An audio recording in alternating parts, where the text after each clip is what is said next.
And this here is the day after. Yes, indeed. Yes, indeed. The day after. And funny, I feel a lot better today than I did yesterday. We had a very interesting day of the day of reckoning. Big Boss, every time everything made AJ's stock rise to the point he'll actually be the favorite against Fury. That is if they don't rob Usyk. Okay, well, Vic says, I must say I have been having an amazing Sunday so far. Awesome, Vic. AJ is back and all hail the new king. Well,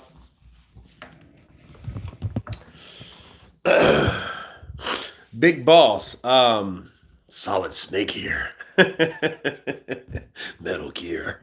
Nah, Big Boss, I hope nothing of injustice happens like that. But the irony of that is that everything that made AJ's stock rise may be, in fact, of the sport that we love, that we hate so much, may come into that reality.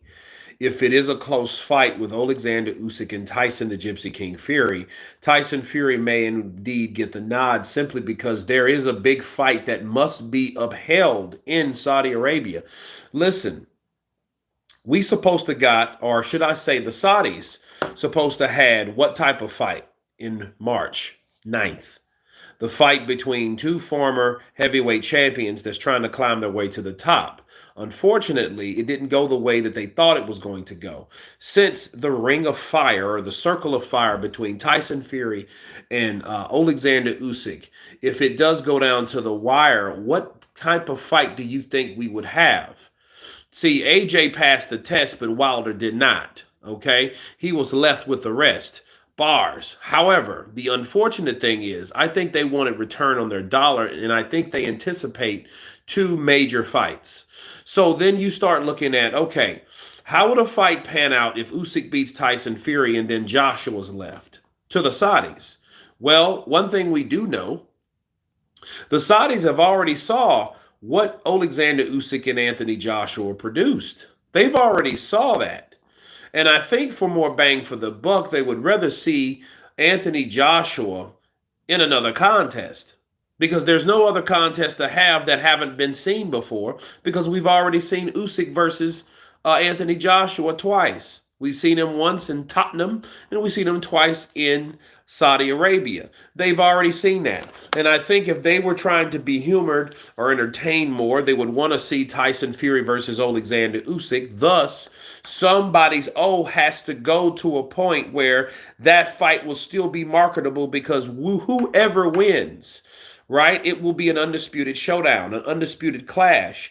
AJ, all he has to do is fight someone else, more than likely, like Hergovic or something like that. But then if Tyson Fury beats Alexander Usyk, probably on points. I don't think it will be a stoppage at all. I think it would have to be on points. I think the fix would probably be in since AJ's stock has risen to the point without Deontay Wilder because there's no need for Wilder because Wilder lost. Unfortunately, he lost. So since he's lost, they have to make a good enough match. What's the best match that you can see right now? Tyson Fury. But see, here's the thing: Tyson Fury has to get past Alexander Usyk. Now, if we go back a couple years to 2021, or should I say a few years now, the whole fight process and the whole pinnacle of the fight that we wanted to see was Tyson Fury versus Anthony Joshua for undisputed. So I think if they have that opportunity to do so again, and Anthony Joshua's stock has risen after his last victory over once beaten Otto Wylien, once beaten by Tyson Fury, they have that mutual opponent intact. They have that mutual opponent in common. So, AJ made him quit, just like he made Klitschko quit. Aha. Just like Klitschko, he beat Klitschko to a decision. He beat Wylien to decision. But Anthony Joshua, he mopped them both. So now we have a type of comparison between two guys, two British fighters, two champions, multiple champions at this point, getting it on for the first time for all the marbles. Basically, I think we just skipped a step. I think the Wilder and Joshua fight, I don't think it'll happen now because, obviously, because we don't know what Wilder's going to do. He's going to go home, spend some of that money, enjoy his daughter's birthday. Happy birthday to you, whoever you are, Deontay Wilder's daughter, and enjoy his Christmas and New Year's. So I don't know if he will be talking about fighting right now. He might not want to come back. We don't know what those guys gave him. We don't know what it is. I didn't do the research on that, but I'm pretty sure it's what he didn't get in the Tyson Fury fight or around what he got in a couple of those fights. He got broke off. The Saudis don't play about the money that they offer. Okay, so yeah, that's the fight that we're looking to see. So back to you, Big Boss. That very well may be what could happen to Alexander Usyk. You think about it. The same thing could happen to Alexander Usyk is the exact same thing that happened to Vasyl Lomachenko against Devin Haney. Devin Haney was an undefeated younger fighter that could be marketable. That's why he won a decision against Vasyl Lomachenko.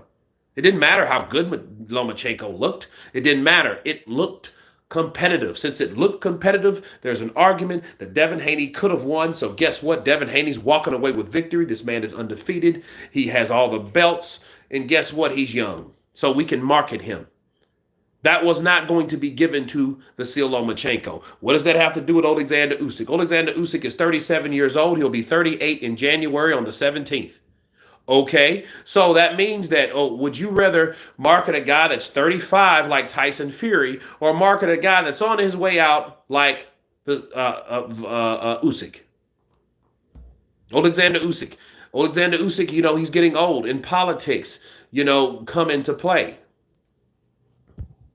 So it is what it is. Rene Padilla, salute, brother. Counterpunch to you. Oscar, Hanao.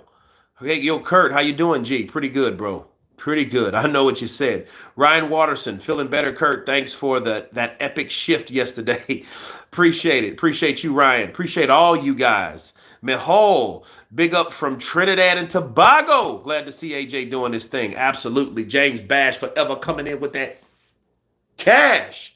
And he had this to say. He said, peace, Kurt. You ain't give us a chance to miss you. Nah, man. I think I was going to do this Christmas Day, but I'm going to see Color Purple tomorrow. So I'm going to see it tomorrow. We're all going to go see it and check it out. And, I was in that. So check out The Color Purple world premiere tomorrow, Christmas Day. So I don't know if I would have had time to do that tomorrow. So I'm doing that today. But appreciate that cash. Always in love, James Bash. Bars. Macho. Heavyweight division is confusing besides Usyk because Dubois had a good shot and won yesterday, but has other AJs under his belt or AIs under his belt. Let's check out this other super chat by Gary G coming in with that duh. He says, happy holidays, CP. Thanks for keeping us entertained, champ. Man, appreciate you, brother. Thanks for your support. Merry Christmas to you too. Happy Christmas to you too. Man, I appreciate you guys coming on, man, because it was, I didn't start sweating until I started talking. I'm actually feeling better. I can breathe a little bit better. So I'm on this Sudafed, I think it is. Sudafed? Yeah. So I'm on Sudafed now. So I think that's a lot better than the liquid Ciserb. Okay. But back to the grind. Let's see here. Crackhead Wilder came there for a payday. The fact that he raised his hand after the fight just blew my mind. He thought they will just give him the win because of the AJ fight. Well, one thing's for sure. I got a lot of videos. I don't want to just keep pushing these videos out like that. I want to kind of space them out through tomorrow. But for Wilder, I think Wilder is, if you guys know what entitled is, I think he felt that he was a example of entitlement.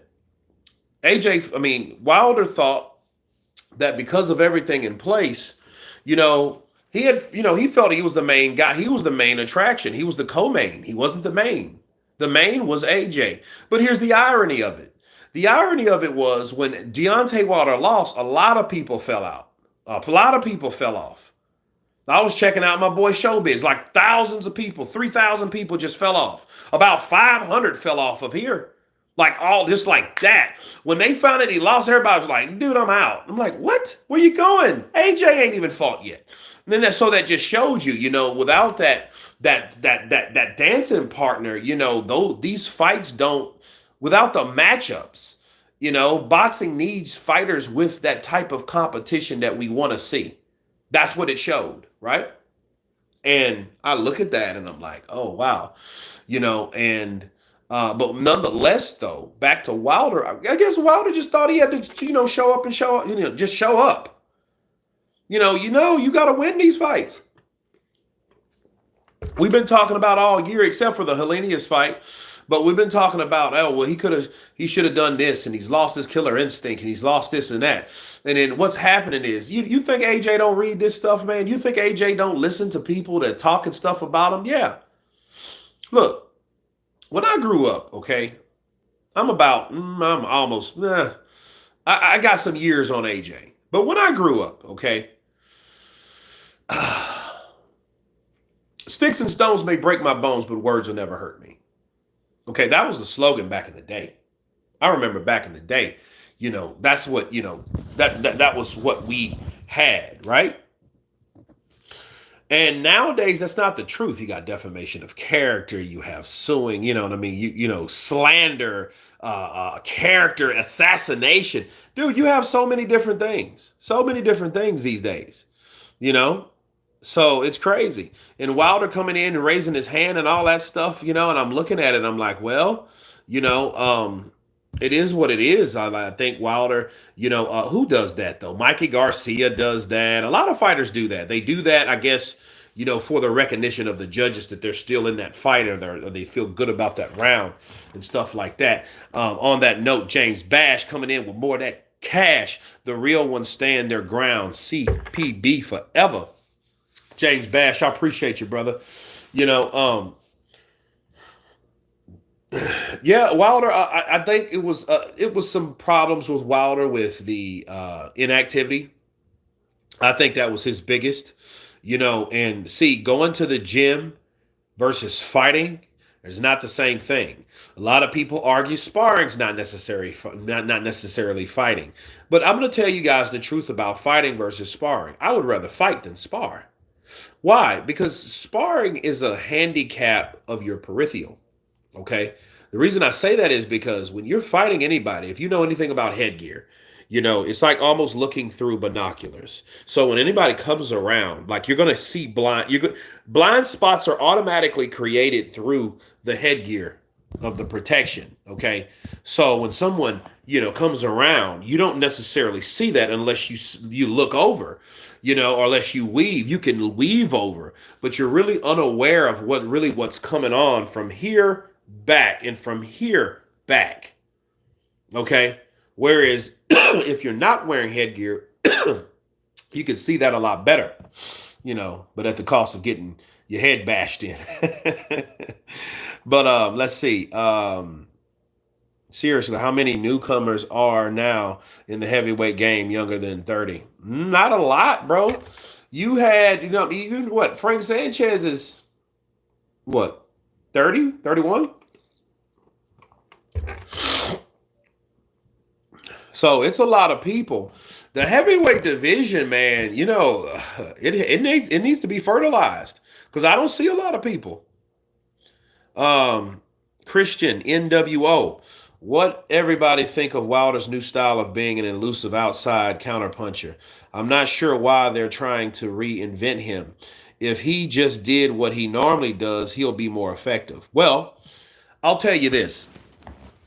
I'll tell you this straight up. I wonder who the hell he was sparring with. I do wonder that. I did wonder why they didn't get a fight. I think the business side of that, the again once again the arrogance, the arrogance of these guys, of his team, had him in that situation. See, Wilder should have fought at least once. See, when he knocked out Helenius, everybody got down, bent down, praised Wilder once again. And I think that went to Wilder's head because Wilder at that point, he even cried because he knew he was once again viewed as that knockout artist. So that's that arrogance that I don't know if it left or whatever, if it was just lingering out there. It came right back to him, and that's something that he didn't need. Wilder does not need uplifting and praise. What Wilder needs is discipline and consistency. Okay? And he needs that. The consistency meaning he needs more fights. He doesn't need a guy that's 38 years old that was once his sparring partner. You could say the same about, they said it about AJ. They said, oh, well, Otto Wyllie used to spar with him, and plus he beat him up a couple times. Well, fair play. The guy that he knocked out in less than a minute, or less than 3 rounds, rather, or 3 minutes, that was his sparring partner as well, because that was the dude that he sparred with to get him prepared for Tyson the Gypsy King Fury. But come on, Helenius ain't no Tyson the Gypsy King. So like that alone did not do it. And at that point I thought, and I guess he felt, well, you know what? I don't have to do much. I had classic fights, which I didn't win. I won none of them. I knocked out Robert Helenius, my old sparring partner. You know what I mean? I knocked him out cold or whatever. But then I didn't do anything after that. At that point, okay, going over a year without that, plus the year that he went in waiting after the fact. Dude, you didn't even do a round in 2 years. So the inactivity was the problem. I don't think it was Malik Scott the problem. I think Malik Scott should have helped him get a fight, but he might have been a part of the problem. Sometimes your trainer can praise you so much since they're so good of brethrens and they're so tight that sometimes being tight and all that stuff doesn't help you. Maybe you need someone like me. See, they're all about, oh man, I don't like anybody negative around me. Constructive criticism don't mean negative. You're just taking it as negative because you're being sensitive. See, me, I'm like, yo, Wilder, you need a fight, bro. You need to get Andy Ruiz in there. He should have fought Andy Ruiz this March. Before we had that damn strike for SAG-AFTRA, Wilder should have been fighting Andy Ruiz, and we would have already saw what the result of that would have been. We should have saw that. Him trying to make fights and checking over here and inquiring over there. That's not going to help you. That's not going to help you at all. Then it didn't help Wilder. And Wilder got all the way to the ass end of this year and fought a dude that fought 3 times. Look, Joseph Parker was ready to kick ass. You could tell how fresh and sharp he was. That's the evidence of being consistent versus the evidence of not being consistent. That's it right there. First cousin to Father Time. Inconsistency. That's all it is.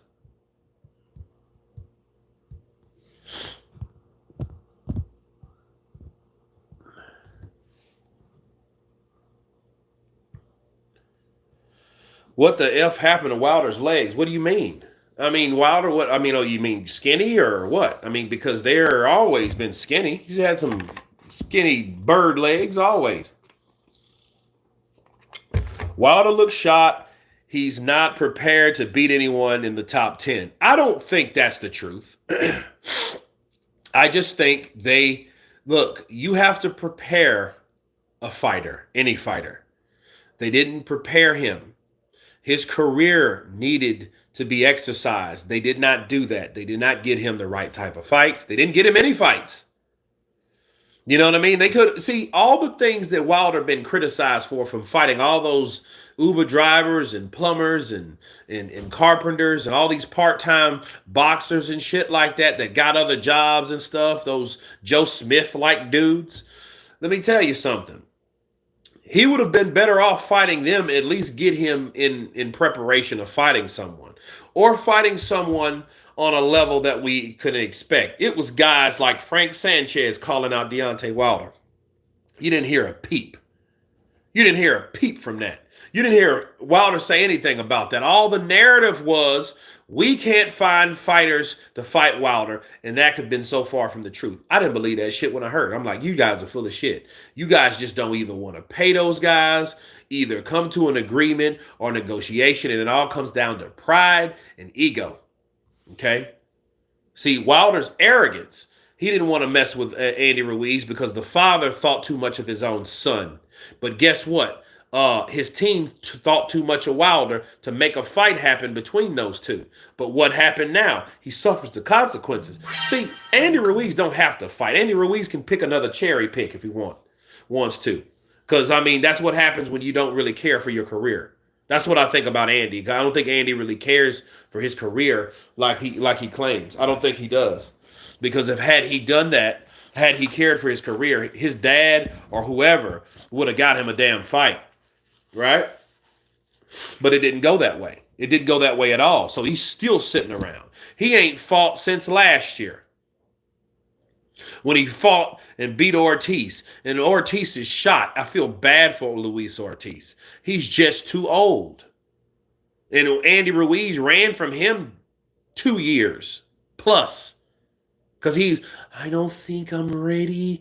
When you seen Charles Martin take him out or drop him with a jab, now I'm ready. I didn't like that. I didn't like the matchup. The Joker says Triple D KO's Parker, in my opinion. I don't think he does. I think Parker's a little bit too fast for Daniel Dubois. I'm not saying Daniel Dubois won't make it competitive. What I'm saying is, I don't think Daniel Dubois has the pedigree that Joseph Parker has. He doesn't. Joseph Parker's resume is probably the best out there. The only person he ain't fought at this point is Tyson Fury. And I think that comes to a screeching halt due to the relationship that they have. It's very rare. See, it's very rare for any heavyweight. You know, think about it. Besides Dillian White, Joseph Parker, who has fought Anthony Joshua, Deontay Wilder, and Tyson Fury? Just give me two. Just two.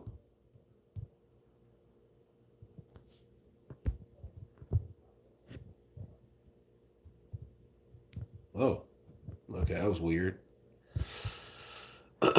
Ruiz ducked White too. Yeah, he ducked White. See, Ruiz could have had a resume worth of shit. He just decided not to really play ball like talking. So, I mean, it wasn't all Wilder, but I think Wilder could have made it easier for that fight to happen.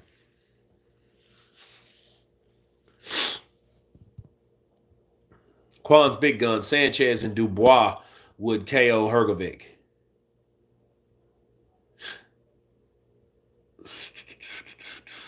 I think, see, Danny Dubois showed good boxing ability, but he showed good boxing ability to a 300-pound plus man.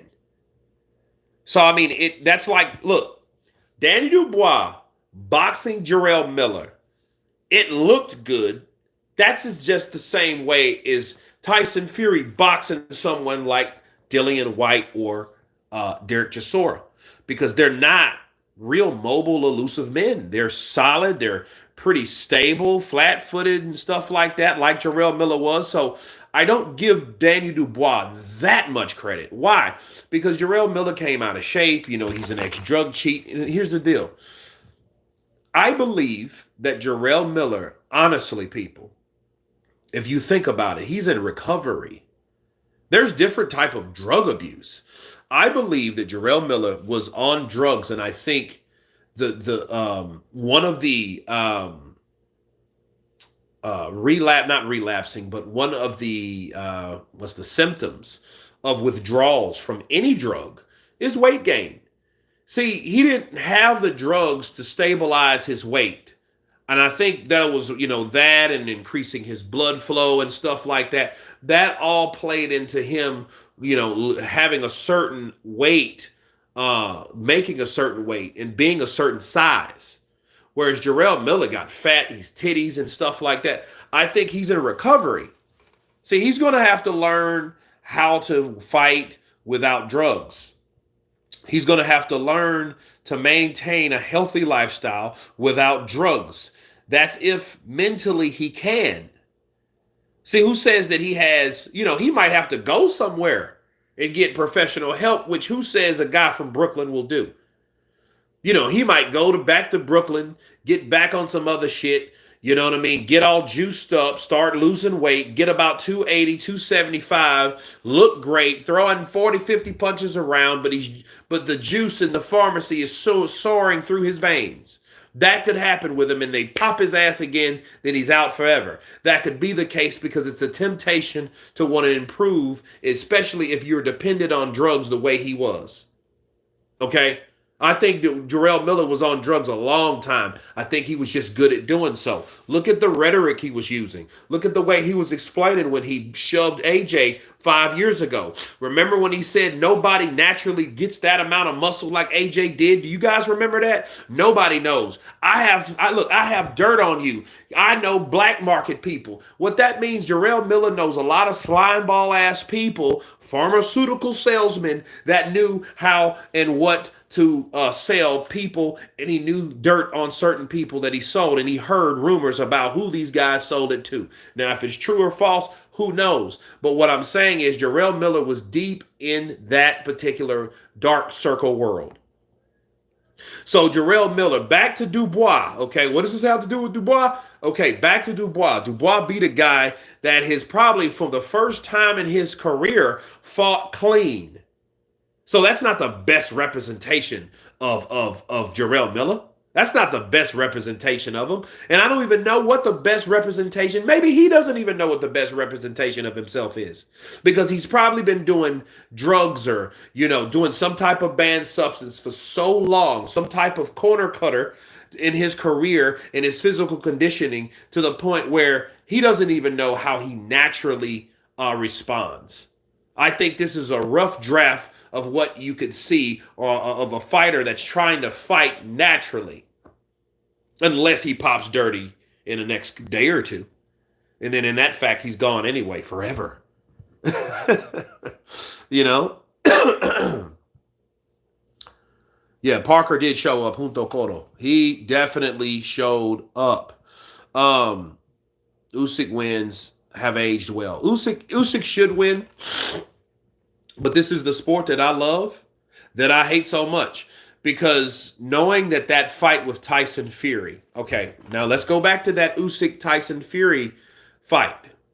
I think Usyk will beat Fury. I think Usyk has the skills to beat Fury. I think Usyk's tough enough. I think he could take the shots that I don't think Tyson can do anything physically to him besides maul him or probably give his ass an elbow or something like that, or hold and hit him and smash him and bash him and do some foul stuff to beat him or to help him defeat Alexander Usyk. I just think Alexander Usyk can beat Tyson Fury. Unless he gets old overnight, and it will show, because even though Alexander Usyk looked good against AJ 1 and 2, he did not look the same when he fought Daniel Dubois. Maybe he was just fighting Daniel Dubois and didn't need that, but I don't believe that, because I think Alexander Usyk compares to whoever he's fighting. Maybe he comes in prepared for the particular fighter. I'm not sure. But he did not look like he looked against AJ 1 and 2. He looked a lot different. He still looked good. The reflexes were still there. People say the canvas was wet because it was raining. I understand that, but I don't think that, I think you're looking at a guy that is a phenomenal fighter, but I think you're looking at a guy that's also aging the way he's supposed to age. Okay, again, like I said, unless he gets old overnight, he beats Tyson Fury.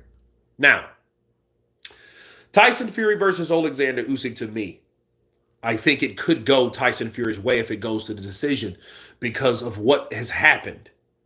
Okay, they no longer have AJ and Wilder to fall back on to lure everybody back to, Saudi Arabia for the Saudi Arabian boxing takeover. Okay? All right, keep that in mind. And based on what they already know, right? Don't you know Tyson Fury and AJ were going to fight in 2021 in where? Saudi Arabia. And who, I repeat, who was the one that brought all of that shit to a screeching halt? Alexander Usyk. So if they already know, look, if Alexander Usyk comes back to Saudi Arabia and he beats Tyson Fury, we already don't have Deontay Wilder versus Anthony Joshua.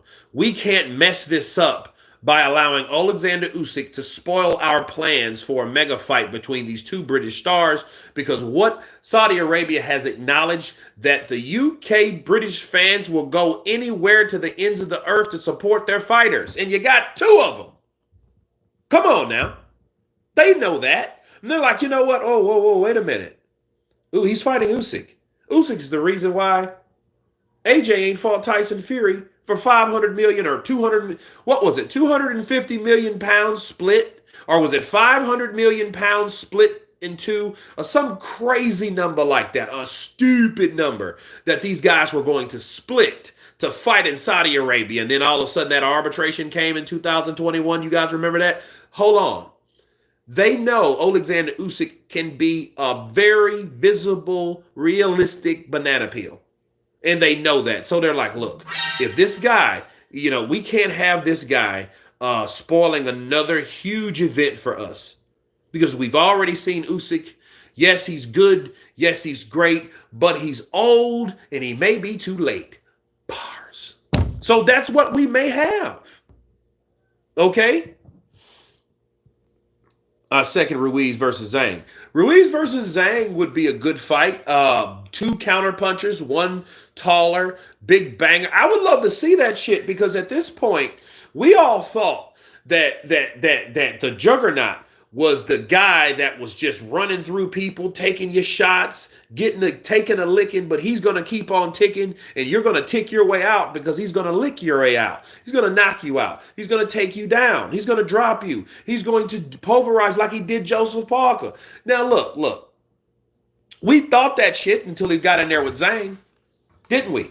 We thought that until Zhang came in there with the big bang and took his ass out. Stopped him one fight, knocked him out the second fight.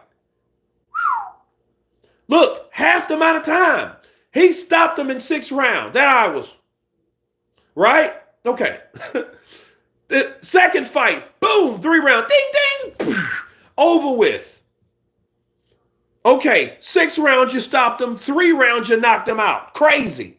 Yes, I would love to see Ruiz and Zhang, but I think this is what I feel. I don't care if Andy Ruiz is listening. I got love for Andy Ruiz. I do. I kind of like, I'm one of those guys. It's like this.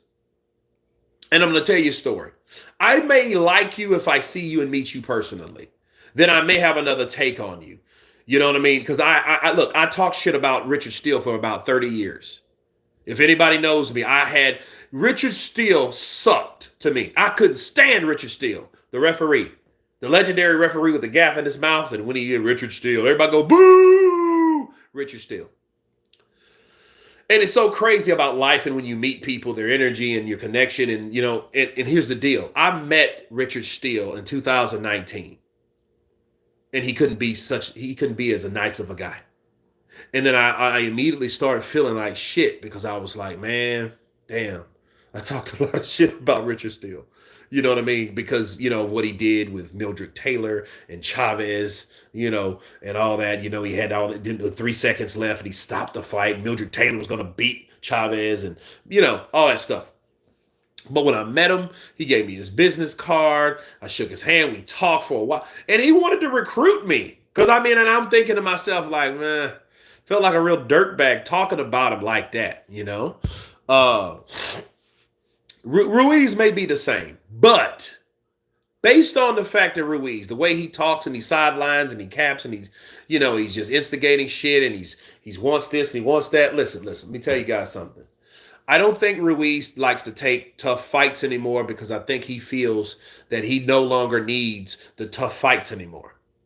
I don't think he has the balls to fight someone like Zhang. I don't.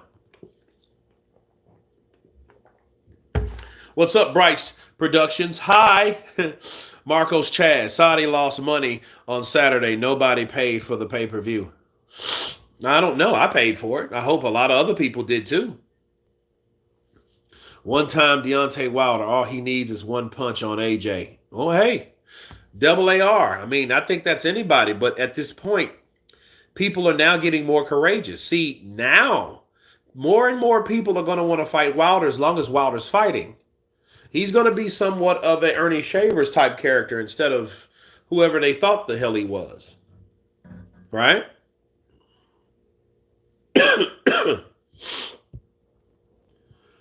I cannot see Fury fighting Parker, so it would be better if Usyk wins. Then we can have AJ versus Fury and Parker versus Usyk. That would be two good fights. Well, that would be very good, the Godfather of boxing. I would love to see a scenario like that. The only thing is, they will expect those fighters to fight after the fight that we supposed to get. In other words, we're going to see those guys fight on the 17th of February, right? They're going to expect AJ and probably Parker to fight again for the winner of the two, because I think this is more like a tournament-like thing, you know.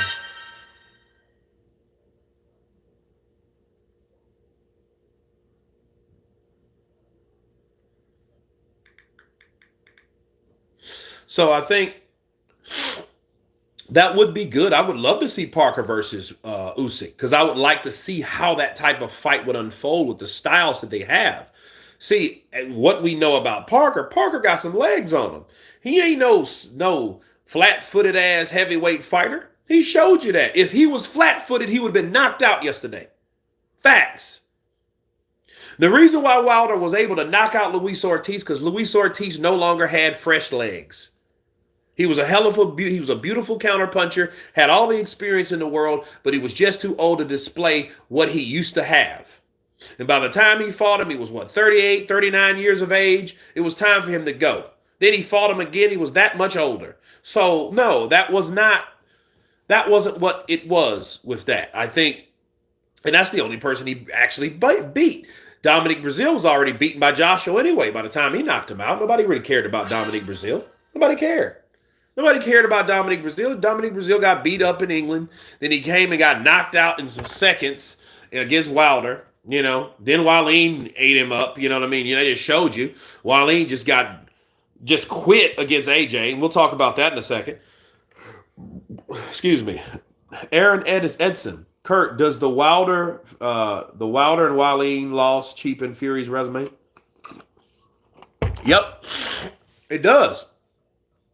See, whenever he shares them now. See, now he shares, Parker beating Wilder. He's no longer the only person that beat Wilder.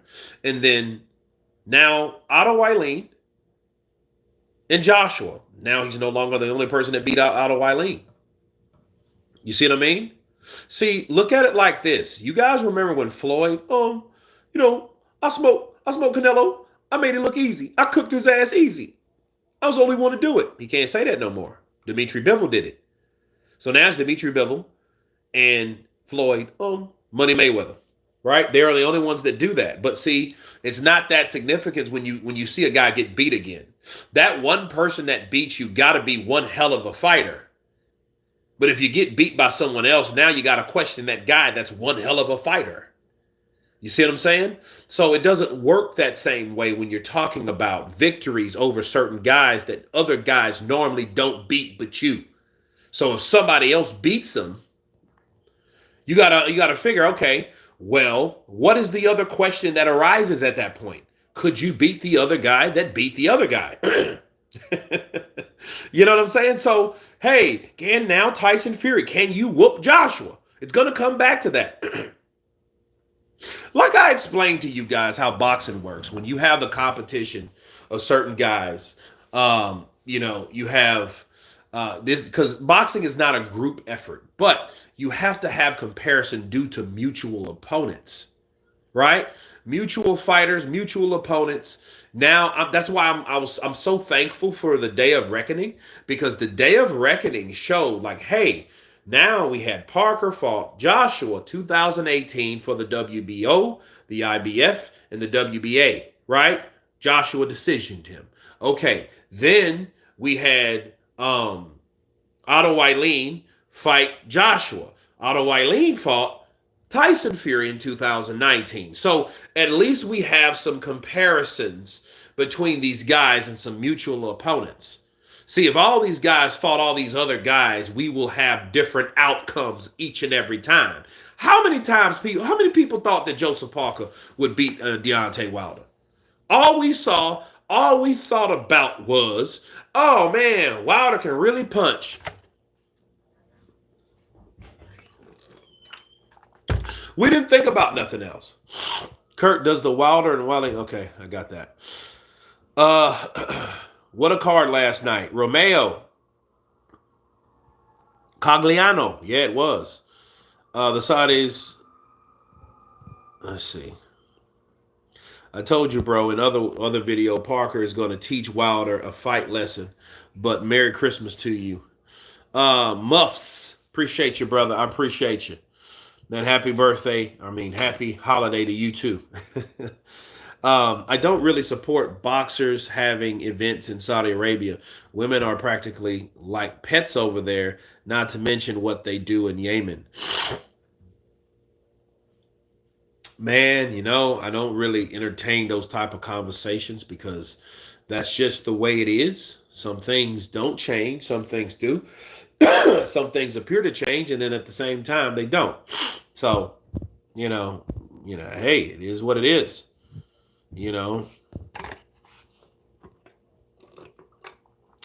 Kurt, could Wilder ever sell a pay-per-view in the USA? Well, if America, well, let's put it like this. If American networks weren't so consumed with capitalism, greed, and things of that nature, and they actually thought about lowering their price, yeah, he could. But he would have to fight someone worth the shit. It's shitty. Jarrell Miller lost. So, he's out, and we don't know what's going to happen with him.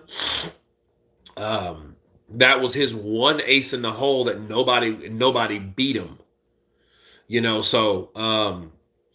But over here, the price of pay-per-view is so expensive that what happens is people over here are not dumb because they know us as Americans. We know a lot of us, I'm going to pay for that.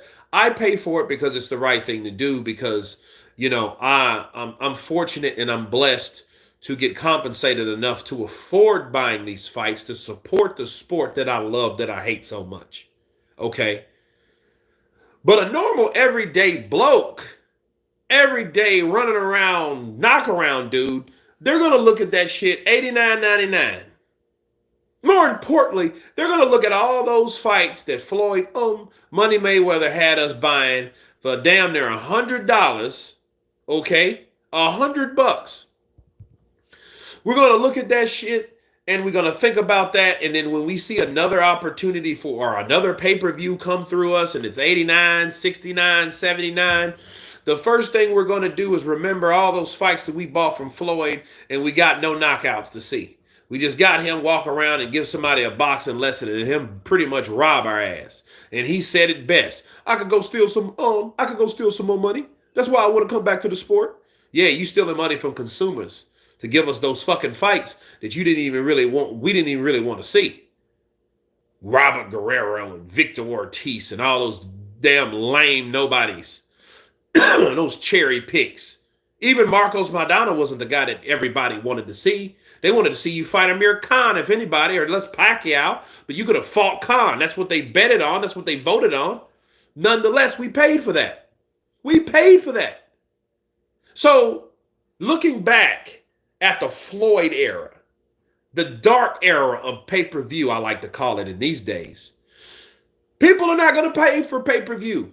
What they're going to do, hey, we're going to steal it. We're going to bootleg it. Hey, let me go down there to Best Buy right now. You know what? I think they're on sale right now at Best Buy. Fire Stick and get some brainiac, or not even, you don't have to be a brainiac, to jailbreak it and watch all this stuff for free. So what would that do to pay-per-view? Okay, that eats up the revenue reflection, because if the people are not paying for it, people will see it, but they're not going to pay for it.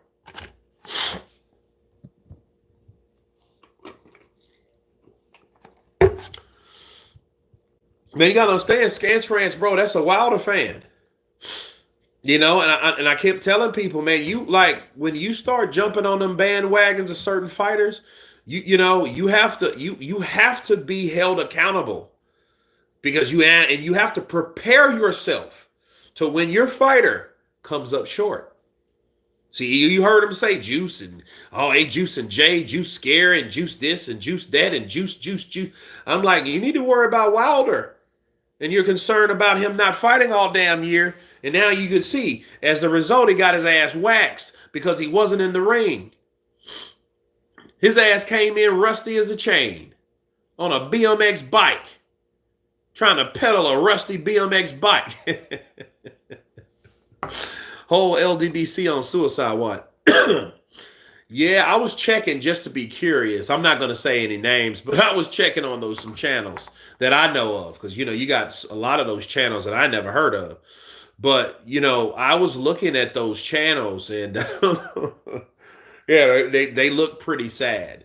I'm gonna do a video on one in particular, and you'll know it when I bring it out. Because this same guy, though, and I'm gonna give you guys a sneak preview. Before I do that, we got Samuel Fagade. Hey, Kurt, just wanted to wish you a Merry Christmas and thank you for keeping it 100 regarding the sport of boxing. Looking forward to a better 2024. Samuel, absolutely. Thank you, my brother. Happy holidays and Merry Christmas to you too. Know this particular content creator, though. I have to get him because now it's all coming full circle. I remember when AJ lost to Andy Ruiz. This particular guy, he was very happy. He was so happy that AJ lost. And I'm like, okay, well, why are you so happy that AJ lost? No, it ain't Blue Blood. It ain't him. But it was like he was happy to see AJ lost. And I'm like, okay, well, obviously you didn't want to see AJ versus Wilder if you're glad that AJ got beat. I'm not jumping up and down because I'm glad Deontay got beat. I don't want that for that man. I wanted that man to get the money that his dumb ass should have got before. Eddie Rush coming in with 5. Cinco! Appreciate you, brother.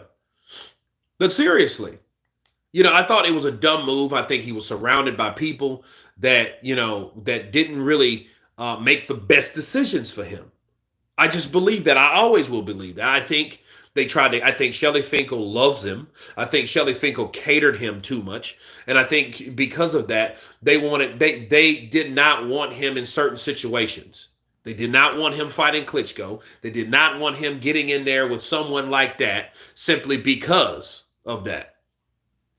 And he missed out on a lot of money. He missed out on that AJ money. He should have fought AJ a long time ago. If that fight was going to happen, if he claimed to want that fight too bad without capping he wanted it too bad, if he really wanted that fight, he would have made that fight happen. He didn't want that fight like he claimed he wanted that fight. He could talk about the $50 million all he wanted to, but when it comes to doubling that, when they offered him $100 million and he didn't take it, and then you can't mention one without the other, well, it makes no sense. You did not want that fight like you claimed because he thought, hey, I told you guys 5 years ago about Deontay, and it hit me. I'm like, Deontay don't want to fight AJ. He wants to be an American version of AJ. He told AJ, I want what AJ has in the UK in the USA. That's what Wilder wanted. And he didn't necessarily have to fight AJ to want to have that from AJ. See, the difference between jealousy and envy are two different things. Jealousy is you are afraid of something you're afraid of somebody taking something you already have, versus envy is you don't like or you want something that someone else has already. It was envy. It wasn't jealousy. Wilder was envious of AJ. And since he was envious of AJ, Ray Padilla, what's up, my brother Kurt, in AJ's performance last night? How would you compare Red that to the old AJ? I think the old AJ would have got him out faster, but then I think looking at AJ last night, real quick, AJ from I think AJ of old would have knocked out Otto Wylene in 2 rounds. I think the AJ of now is more like a dragon because he knows he has another option. That's why he took his time. But understand, being the dragon means you have other options and you can fight him and beat him in another way without getting caught with something that may hurt you, like he did with Andy Ruiz. Tiger, aggressive, one sided, one minded. Dragon, aggressive, but also patient and has different avenues and different mindsets. Okay? The dragon and the tiger. Old AJ, new AJ. That's what it is. Okay? Bars. But no. I think Wilder wanted that, and he knew since he fought Tyson Fury and they had, a draw, and that fight had a suspense, and that fight, built him up, and he's already talking about AJ and he's scared and he's this and he's that. Well, I mean, he's already got to the point where now, by association, him speaking AJ or his interest of fighting AJ or the narrative that AJ is afraid of him, he can now brand and build his own marketing over in the USA, so he's getting what he wanted. You know what I mean? So if he fought AJ and he lost or whatever, it will be over. You know what I mean? But if he continues with the same narrative, he doesn't have to fight anyone to want what they got somewhere else. That's all it was. And so that's why when AJ lost in 2019, before they were supposed to fight, even though he, denied him and his team, Al Heyman and Shelly Finkel and them, denied that money. After AJ lost, he was happy about it. He was happy as shit. He was the first one to congratulate Andy Ruiz. The first person to congratulate Andy Ruiz from upsetting AJ.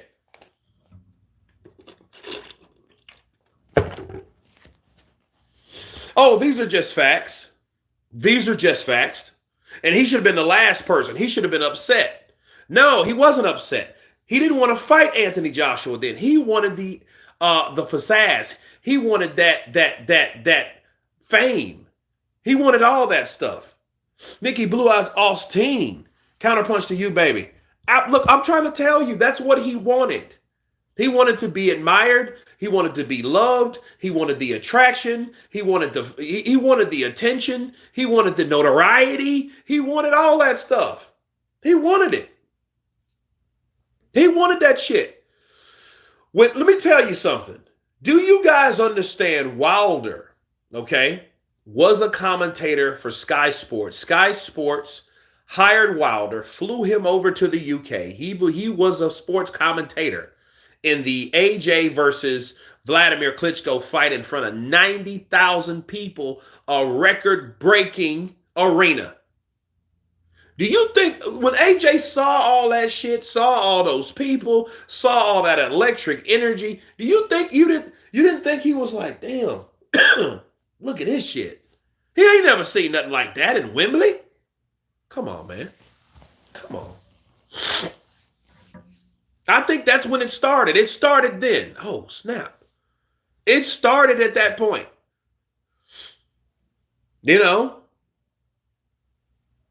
And it was just crazy. Nobody mentioned Wilder after that fight. Wilder didn't even mention Wilder after that fight. He's talking up Tony Bellew. I'm like, what the hell are you talking about? What are you getting into it with Tony Bellew for? What did he do? This was before Creed Bellew. Crazy. Wilder was jealous but didn't want to take the risk. Well, Wilder was getting offered some money, but he didn't want to be like anybody else. But I mean, it was genius in a sense, because I never seen a person that made advances off of not fighting a person. Kurt, stay keeping it raw and uncut. I mean, I don't know any other way, but I'm not happy that Wilder lost. It sucks. It sucks Wilder lost. But I do understand reality of it. And it just shows you, like, look, I told you so. Then it just shows you sometimes, people, sometimes you can't, this, like, sometimes opportunities will never be reintroduced in your career again. That's what happens. And then see, in boxing, when it does, at this point,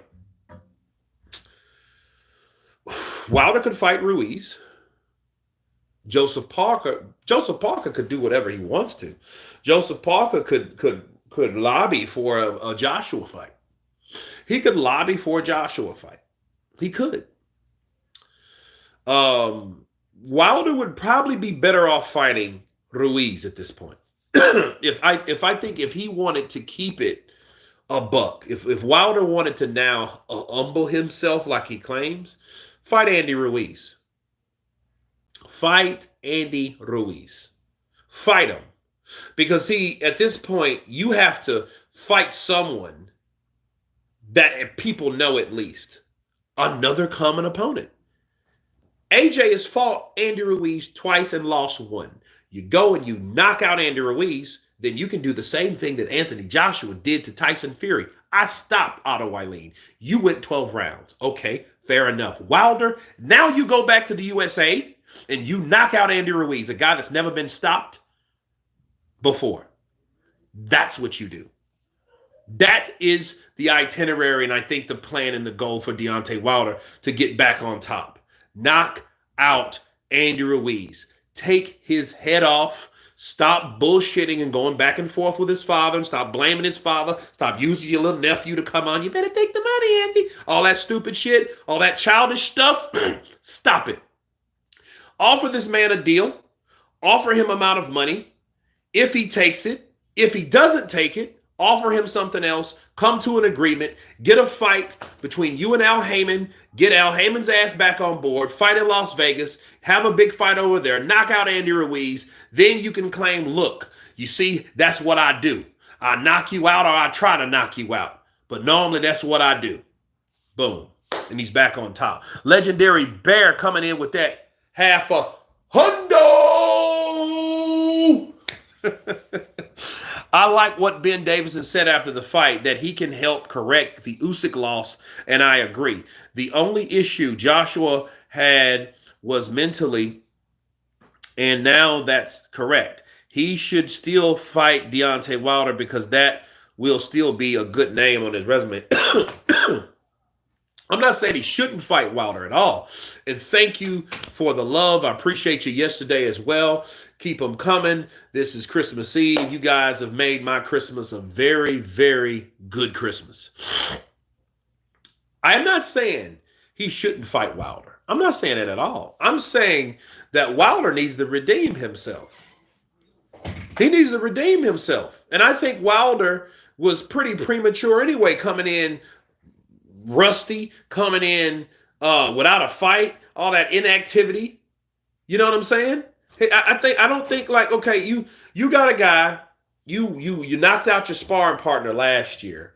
You took a year off the year before that. 2021, you were brutally knocked out by Tyson Fury and beat down in a very good fight, though. Then you come back like, oh, I'm just this baddest man on the planet without even testing your equipment. Now, one thing I'll say about Wilder, in defense of Wilder, he was able to take those shots. Now he can be hurt. You know what I mean? He can be hurt. And Joseph Parker, he packs a decent punch. Shit, you got a 245-pound guy hitting you. You know, and I'm surprised by Joseph Parker, though. Shout out to Joseph Parker, Joseph Parker, for using that weight. And I didn't think he could use that weight all 12 rounds like that. He was able to carry that weight around. That's that power of that Polynesian right there. Okay? That's that Polynesian South Pacific power. That's a different type of strength. Yes, I said strength. You know? Not defending Wilder, I'm just saying. He was able to take shots. Normally, like when Tyson caught him, boot, boot, he was about to fly over. You know, and he was able to take those. You got to keep it fair. You know, I'm not going to shit on Wilder. I'm just telling you the truth about Wilder and what he should have done versus and what he should do. You know, it ain't shit on, this ain't a shit on Wilder channel. People thought it was. It's not. I'm not happy to see Wilder lose. You know what I mean? I laugh at some of the realities. It makes me chuckle at some of the shit now, looking at it in hindsight. Like, dude, you didn't fight all year. You know, things you should have done, you didn't do. People around you that maybe didn't make the right decisions for you, didn't do the things that, you know, that could have been done for your career. You know, Kirk don't defend Wilder, just accept he was trash. No. I mean, the thing is, I think people thought he was a lot better than he was, and I think because of that, they didn't bring him through the process of being what he's supposed to be. See, if you think a guy's that good, he don't need to fight all year. He can wait a whole year and come back and knock somebody out, because that's all they talked about was his power. That's all they talked about. And I'm like, dude, you act like these guys, these other guys, don't have two fists and can't knock your head off as well. You know. But but boxing ability, dude, I still ain't seen him throw the hook over. Dude, the way he throws that left hook, I'm like, dude, did you have some type of deformity with your left? You can't turn over the hook. You can't turn it over. You can't turn it over. You know what I mean? I'm looking for that, and I'm like, I don't see you know. So I don't know. Wilder never got better in training. Well, and that's also due to, you see, Mark Breland. Mark Breland was trying to, you know, and that's a whole nother thing. You know, when you come to a realization to a person that means you well, but, you know, and you don't want to do what they want you to do to get better for yourself, it's going to reflect somewhere down the line. You know, and it does look bad for Wilder. It does, because now Wilder has lost to another former champion. You know, that's just the facts. Those were some girly punches Wilder threw. Wilder was never that good. He just had power. Caballero proved that doesn't win fights. Caballero. Okay, let's talk about Caballero for a minute. I get Caballero surprised a lot of people, but you're absolutely positively correct. Just because you got a reputation for going in there and pulverizing guys with awkward choppy ass punches that are heavy, you know, and that are very powerful punches, don't mean you're going to do that with everyone that knows how to box and they know patience, they know ring IQ. I got Caballero. I was looking at this dude just yesterday morning before the day of reckoning. I was checking this out, right? And I was checking this out, and I was like, oh, man, you know something? I get Caballero has some good inside game. You know, because I seen how he would go to the body and bat. You know, he would drop dudes. Like, I mean, Mickey Wad style, like head, body, head. Bop. You know what I mean? That type of, you know, punching power. I'm like, okay, I get Caballero's pretty damn good. You know, and it's just, but it was always the fear of what the other guy could do versus what the other guy could do. You know, takes two to tango. Right? And Caballero showed, like, look, let me show this guy some elements. Let me show him that I can box, you know, and what we learned about Mark Madoff's head is straight up like a big ass pine tree. Okay. So he didn't have any head movement. None. He had no head movement. And then that showed. I'm like, damn, look at no head movement. Boop, boop, bop. I was like, oh, bop, bop. I mean, it was straight. Look, that big ass lumberjack, downy towel, model looking ass dude did not have head movement at all. He did not have head movement. I'm sorry. Who didn't have it. So this is what happened. He got caught. Bow! And he felt it. I'm like, oh. But then you could tell he had pretty good punch resistance. But then Caballero knew, like, if I can hit him once, I can hit him again. Any boxer knows, like, when they throw a combination and your head's there and it lands, and you don't correct it, why would you stop? You have to correct that. That's what adjustments are about. So then you have to question you have to question the corner. Like, okay, well, what kind of corner do they have? What kind of corner does he really have? How is he instruct him? Hey, man, you better get your head off that center line. You're a big ass target. So you're like that. He caught Mark Madoff. Mark Madoff was like, oh, and he was like, he didn't really understand. He was like a magnet man that didn't understand that what was going on. He didn't understand what was going on. And Stewart, the boxer versus the puncher. And listen, then he started working that body. That body broke him down. He tree chopped that cat. He like Danny Dubois. I'm going to chop that tree down. Big time boxing, baby. Now, Wilder would look great against those guys. Joyce, Miller, Bacali, even a Jogba would give him. Yeah. Look. Here's the thing. Stop saying Wilder would lose to everybody. I hate when people do that. They did the same thing with AJ. They did the same thing with AJ. They did the same shit against Manny Pacquiao. Let me tell you guys something. When Manny Pacquiao got knocked out by Juan Manuel Marquez, December 8th, 2012, I'd be damned if everybody and their mama could beat Manny Pacquiao after he got knocked out.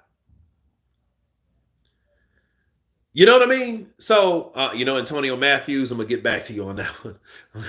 That's the next time. That's the next question I've got to counter. But, like you heard guys, oh, man, you see Floyd's next opponent, Robert Guerrero. Man, Robert Guerrero destroyed Manny Pacquiao. I'm like, says who? Oh, man, you don't understand. And that's what happens. Look, Wilder, just because he lost to Joseph Parker, styles make fights. Please remember that. Let's stop with the bullshit. We're like Efe Ajagba, shoe in for Wilder. So got a younger guy like Jared Anderson. Jared Anderson he has the ability, like Joseph Parker, to upset Wilder. Sure. But don't think Wilder, can't take or don't have the ability to take Jared Anderson's head off. Don't ever think that. Don't ever think he couldn't land on someone taller like that. Hell, because if Martin could land, Wilder could land. Like these guys, Joe Joyce, shoe in. Maybe Andy Ruiz, shoe in. Who knows? Legendary Bear coming in with another half a hundo. He says, I like what Ben Davison said after the fight that he, wait a minute, is that, wait. Oh, wait. Okay, that's the first one. Okay, here it is. I guess the question is, AJ said the contract is signed with stipulations. Is there still big money for it? Apparently AJ made 40 million pounds for this. Would he make that facing Wilder? Also, Wilder is closing retirement. If money is there, take the fight. Well, I'm pretty sure if AJ still, because AJ did say he still fight Wilder, so he didn't close that out. Because I think something about AJ's a businessman, and he also knows, appreciate that love, man. Once again, keep them coming. I appreciate you guys very much so. Understand something. AJ's also a businessman, so he's not going to rule out another big opportunity because there's no guarantee that Tyson Fury will beat Usyk, and there's no guarantee that Usyk will fight Joshua again. Let's just keep it a buck, because see, if Usyk beats Tyson Fury, let's say he stops him. Well, I mean, that any corruption or anything will be thrown out the window at that point, right? So I don't think that's what it is, but.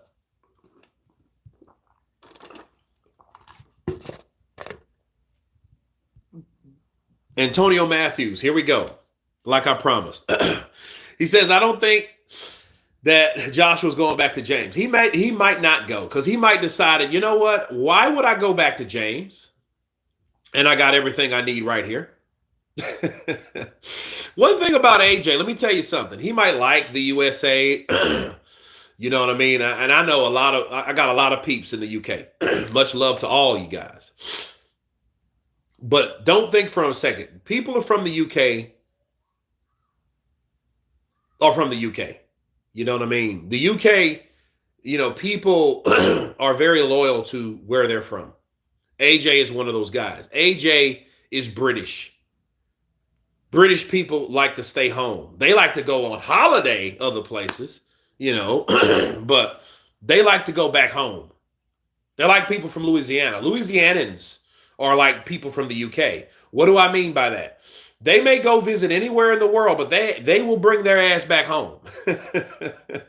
Shout out to Virgin, right? So it's like, listen, that's what they do.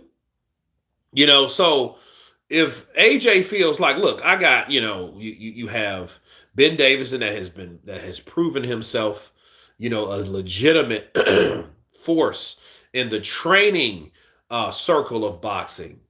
And based on that win like that, he's not coming over there. I don't see him going back. I could be wrong, but why do that? Because at this point, he may make that decision to say, you know what, I think I'm going to stay here and train with Ben Davison, isn't it? I'll just stay with Ben. AJ was overthinking things under James, but Davison is more motivational. The Fury comparisons will drive AJ to new heights. Okay. Eddie Rush, I could never speak with an English accent. I couldn't take anything I say out loud seriously. Okay, Kurt, if Usyk beats Fury, does that make him pound for pound? He's pound for pound anyway. What you mean? He's pound for pound anyway. I never seen a time when he wasn't in the last year or so when he wasn't pound for pound.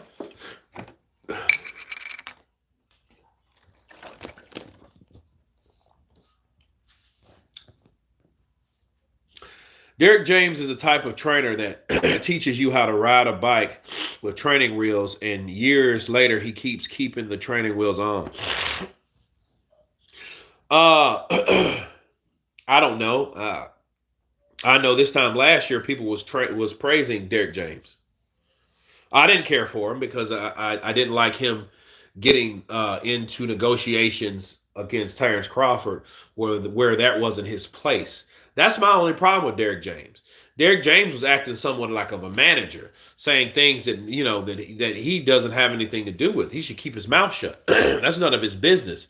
Oh, he should fight Terrence Crawford. Terrence Crawford can't even sell out a stadium. I'm like, that's not your job. Your job is to train Errol Spence to get him prepared for whoever the hell he decides to fight. Yeah. No, I didn't really like that about Derek James, but that's pretty much it that I didn't like about Derek James. Wilder's right hand was a second slower. Age caught up. Was it age though, really, or was it just inactivity? And I think that he has to find that out. I think he has to find that out. I think he owes it to himself because if his timing was off, it ain't just because he's just old. It may be the reason, but that doesn't mean that's the only conclusion. Oh, he's just old, so quit, retire. No, not gonna do that. He needs to find out, like, maybe I need to get my ass in gear to fight again, redeem myself, and see where that hand is. Or maybe the style of Joseph Parker is just to the point where, okay, maybe it was just a slick, tricky ass, trained style of Joseph Parker that gave me problems. Smooth Will, Kurt, I think lots of black Americans really forget that Joshua is British and not American. With his actions throughout the years, he is true to who he is from. Yeah, I mean, yeah. Yeah, here's the thing. Like, even if you're in the Caribbean, you're Haitian, you're Dominican, you're Cuban, you're Puerto Rican, you're Trinidadian, you're Jamaican. Now, let me educate a lot of people if you don't know. Okay. All right. They're not that in comparison to African descent.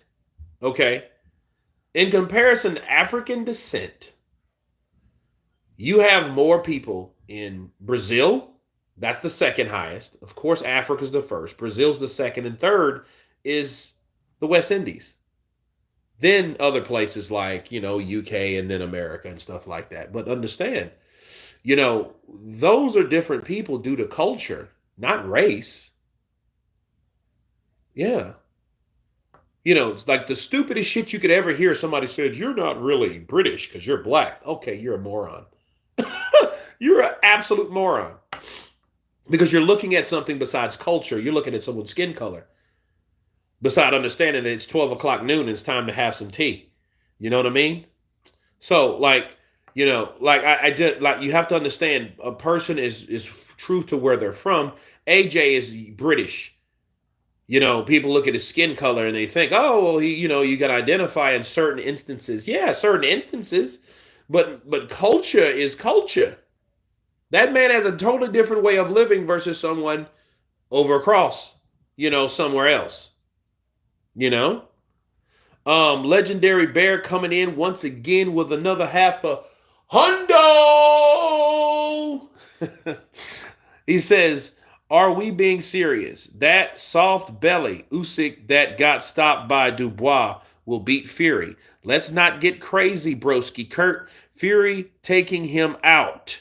Unfortunately, even though I don't like Fury, but he's beating soft belly Usyk easily." Well, let me counterpunch. Appreciate it. Shout out to more of the love from the Legendary Bear. This is getting legendary right here. Bars. But let me tell you something.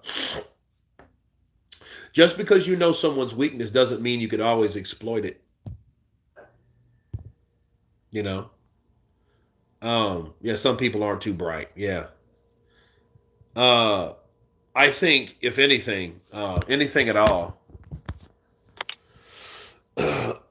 you have like someone, if you're working the body, that's a good thing to work the body of Usyk, but because work, I don't look at Usyk like I look at Keith Thurman. You're talking that as though Usyk is like a Keith Thurman that, oh God, I'm down. You know what I mean? Just can't take a punch. You're looking at Usyk's body is like Amir Khan's chin. It's not the same. It's not that serious, okay?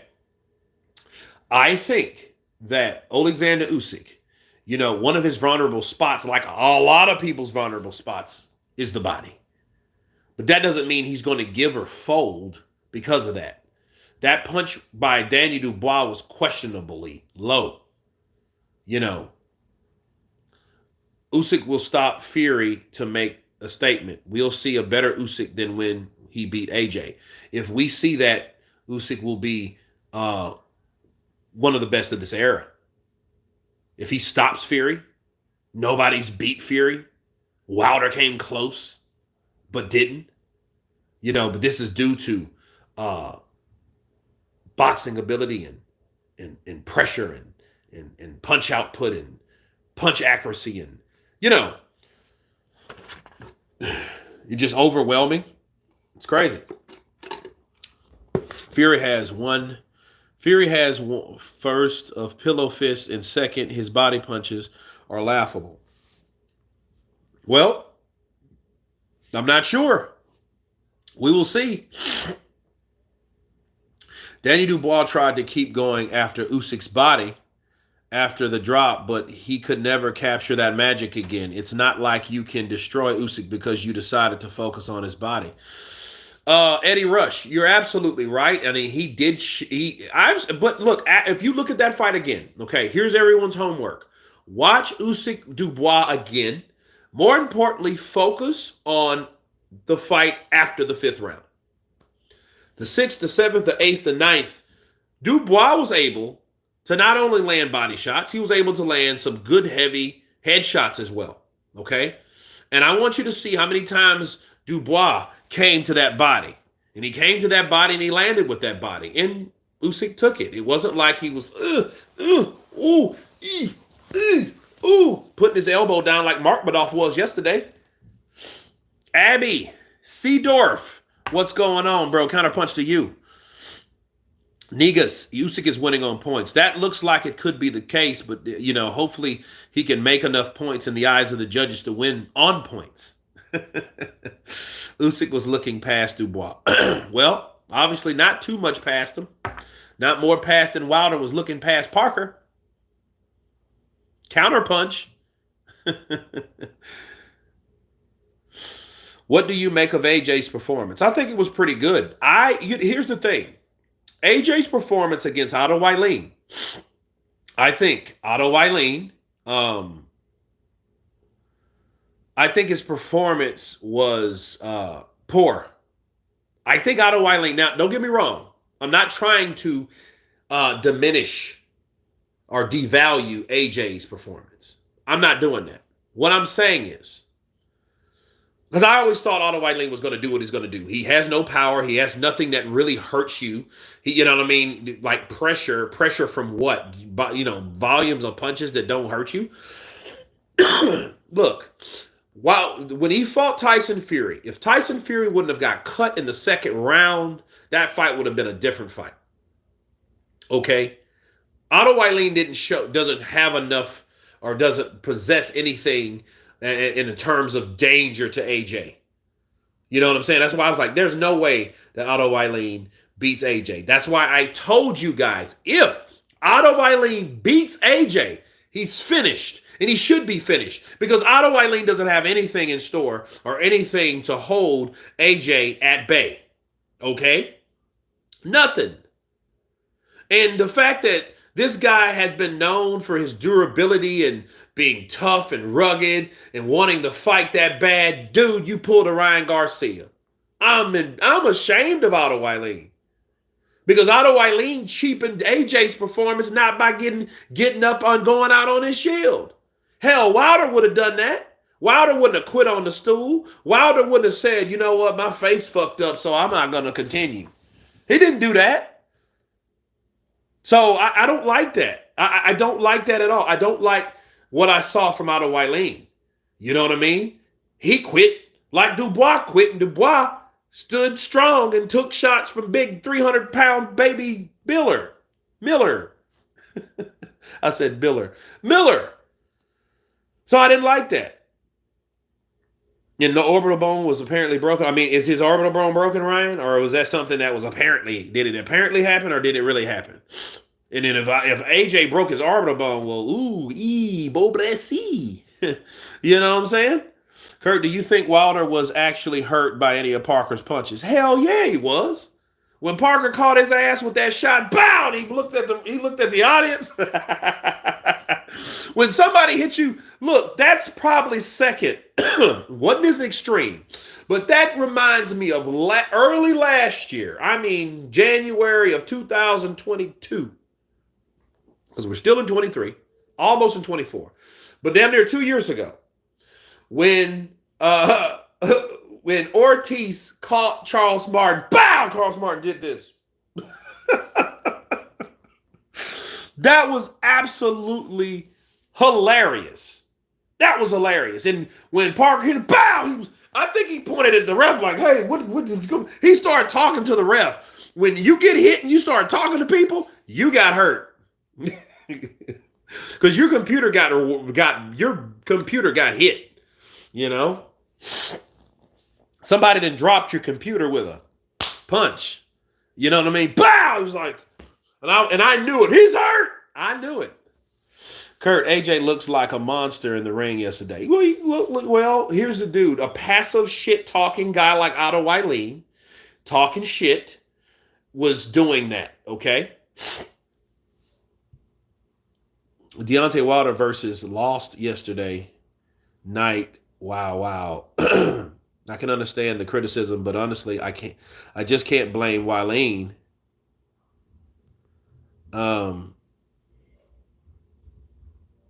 For quitting as much because he was so clearly disadvantaged in terms of size.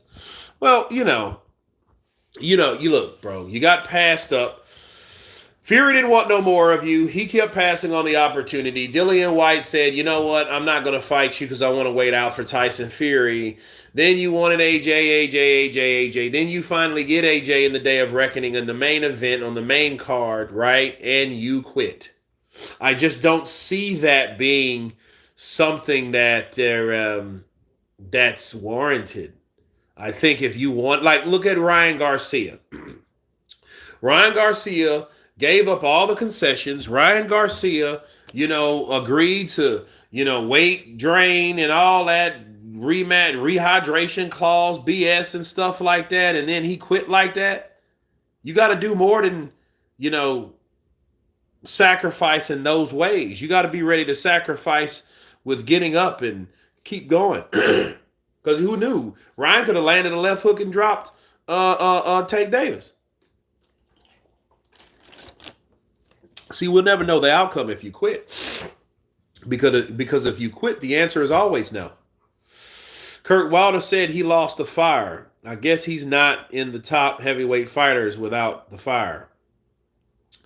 Well, I guess not. I mean, how much money did Wilder get? Does anybody know? Because, see, I'll tell you this right now. Wilder losing a fight to Joseph Parker in the biggest card ever, okay? In the biggest card ever, he lost. No, hear me out. And they gave this cat $40 million, 35 million pounds.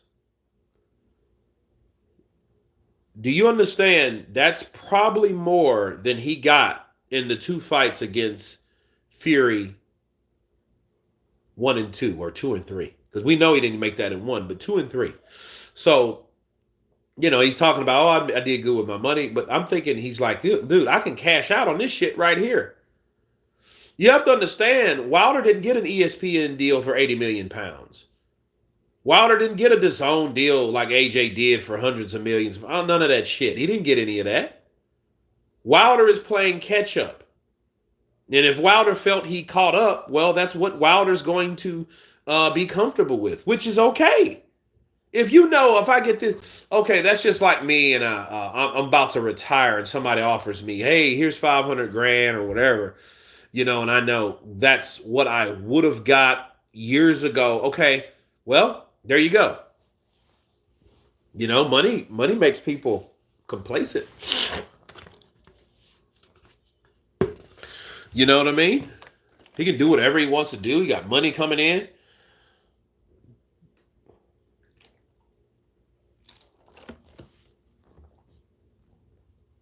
Wilder was offered a deal by DAZN. Well, and I'll say this too about networks. These type of things happen, people, when you start changing and switching fighters from different networks to networks. See, that reminds me of Chuck Liddell fighting on Pride, or when Pride merged with UFC, and then you had guys like Rampage Jackson. Rampage Jackson beat the shit out of him a couple times, because now you have different variety of fighters that's coming in from different networks. See, Parker, he wasn't a PBC dude. You know what I'm saying? So Parker fighting Wilder, that wasn't, if he stayed with Heyman and waited for Heyman to do everything for him, Wilder probably would have been beat due to the matchmaking or due to the certain limitations of certain opposition. See, Joseph Parker was a guy that came from a network that he wasn't familiar with. Since he wasn't familiar with the network, or familiar with those fights, you're going to get challenged. Different challenges, different networks have different challenges and opportunities, so him fighting Joseph Parker, that's something that probably would have never happened on Fox Showtime. Well, I always thought it was a bad idea. Rub it in on Wilder. No, I ain't going to rub it in. Wilder knows that himself. He admitted that to Tyson Fury, but didn't even, say, hey, I'm sorry for Joshua, man. I really should have fought you. I made a mistake. No, he ain't that humble. But He told Tyson Fury because he wanted to let him know that AJ had more money on his end than Tyson Fury did. That's the only reason he said that. He didn't say that to big up AJ. He said that to belittle Tyson Fury. You know, Sunshades TV. Does David Ortiz? Wait. David Ortiz would have been the first WBC heavyweight champion Latino if he would have beat Deontay Wilder. He would have not. He would have been the he would have been the first Cuban.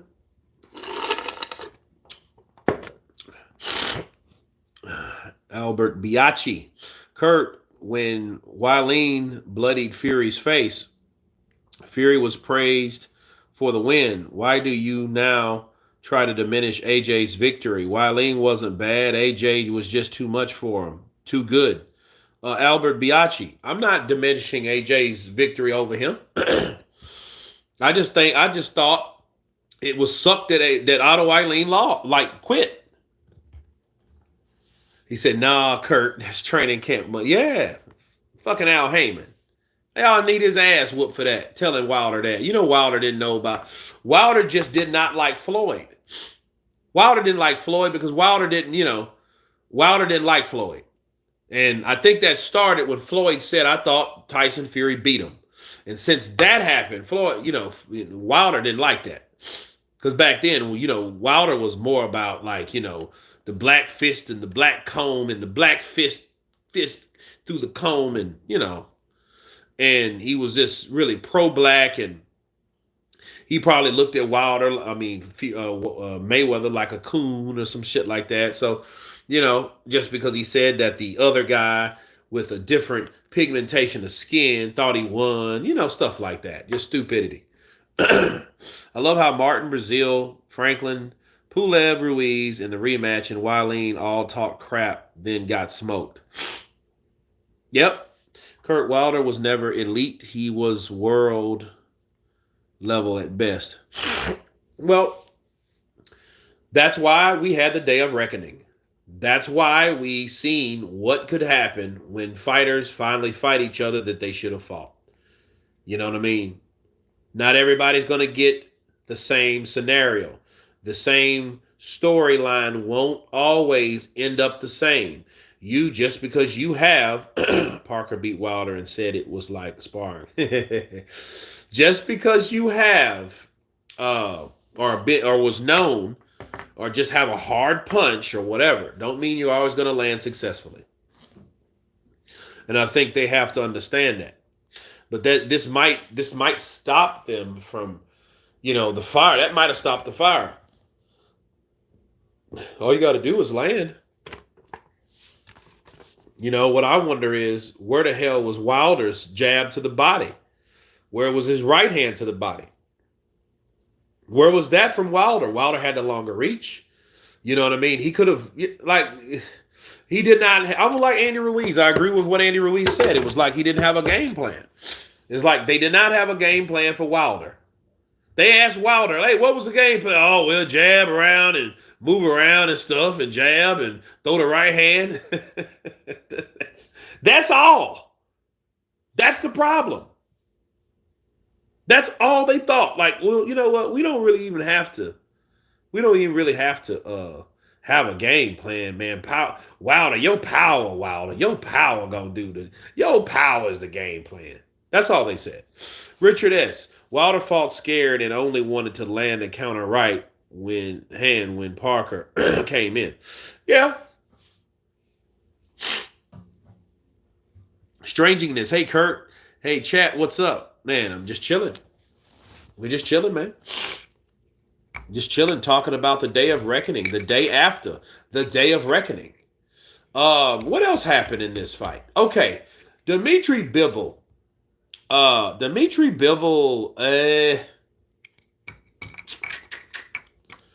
like Bivol. I like his fighting style. I just wish he had power. But looking at him fight Arthur, whoever the hell he was, it made me wonder, though. It did make me wonder, it makes you wonder, like, okay, like, could he really beat Beterbiev?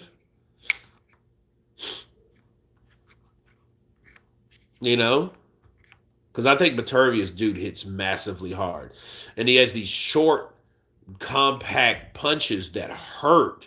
They're like Joe Louis punches, the Brown Bomber, the punches. They said it doesn't matter who they fought; they'll knock everybody out. Yeah. So B tried So he tried to sit and wait for a counter. That's all. He didn't make any openings. He didn't do anything. He didn't. No, he didn't take it to Parker. And I think if he would have been more aggressive to Parker, if he would have came at Parker, he probably would have created more opportunities. Because if you notice, Parker started leaning away from that right hand because that's all that Wilder ever fucking does. But Wilder got to the point of waiting, and he should have changed it over in an uppercut. But guess what? You were expecting him to use fundamentals that he didn't have. Let me show you guys. Okay. All right. So let's do this. This is what. Let me move this up a bit. So Parker.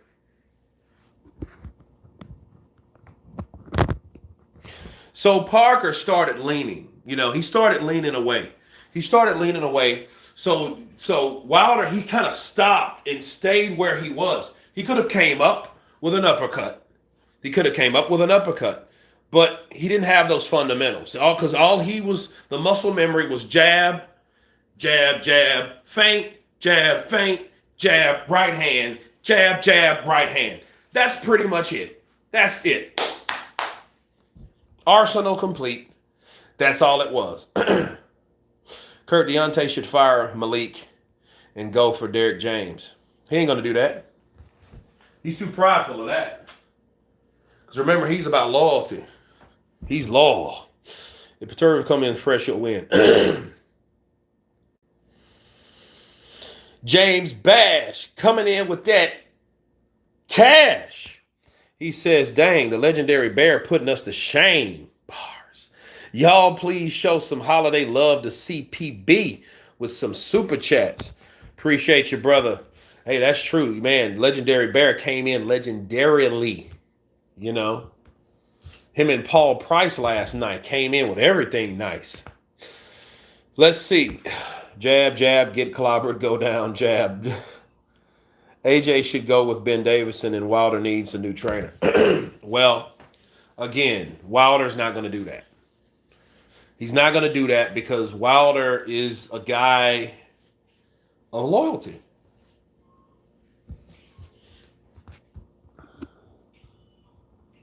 He's too worried about being paired with a friend who rides him.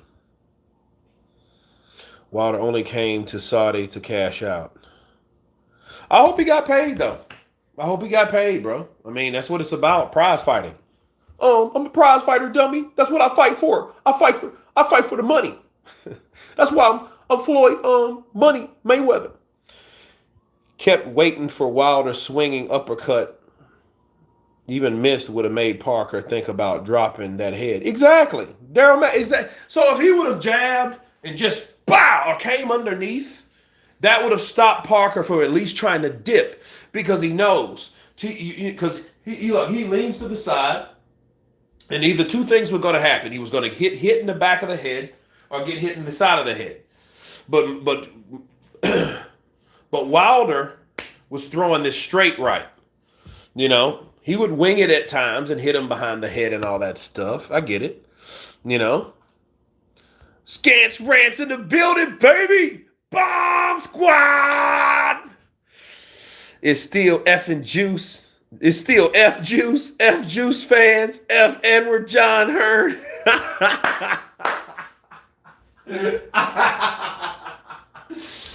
Man, look. Scance Rants. I respect the loyalty, man. I respect the loyalty because see what happened last night. I'm probably had about 1,400 people by the time Wilder, by the time Wilder came into the ring. And by the time they announced the announcement that he lost, 500 people just left.